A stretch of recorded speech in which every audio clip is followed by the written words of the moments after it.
Hello guys, panipuri చేసుకుందాం, నాతో వచ్చేయండి. ముందు పాన్ పెట్టుకొని ఆనియన్స్ టమాటో వేయించుకోవాలి. ఈలోపు మనం సోక్ చేసుకున్న బఠానీని ఉడకపెట్టేసుకోవాలి. అండ్ పొటాటో కూడా ఉడకపెట్టుకొని పీల్ చేసుకొని అది కూడా స్మాష్ చేసి వేసేసుకోవాలి. ఇప్పుడు అల్లం వెల్లుల్లి పేస్ట్, కారం వేసుకొని వేయించుకోవాలి. మనం ఉడికించిన బఠానీలో సగం తీసుకొని చక్కగా గ్రైండ్ చేసేసుకోవాలి.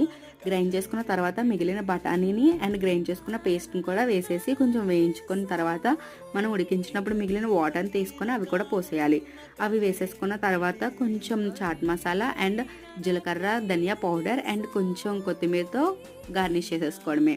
మన చాట్ అయిపోయింది. ఇప్పుడు పానీపూరీల కోసం పూరీలు వేయించేసుకోవాలి. వాటర్ కోసం కొంచెం కొత్తిమీర, పుదీనా అండ్ అల్లం ముక్క వేసుకొని కొంచెం వాటర్ కూడా వేసుకొని మెత్తగా గ్రైండ్ చేసేసుకోవాలి. ఇందులోనే కొంచెం టామరిన్ జ్యూస్ అండ్ మనకి ఎంత కావాలో అంత వాటర్ కూడా వేసుకొని సాల్ట్, చాట్ మసాలా వేసుకుంటే మన పానీపూరి రెడీ అయిపోయినట్టే. ఇప్పుడు అన్నీ అసెంబుల్ చేసుకొని హ్యాపీగా తినేయచ్చు.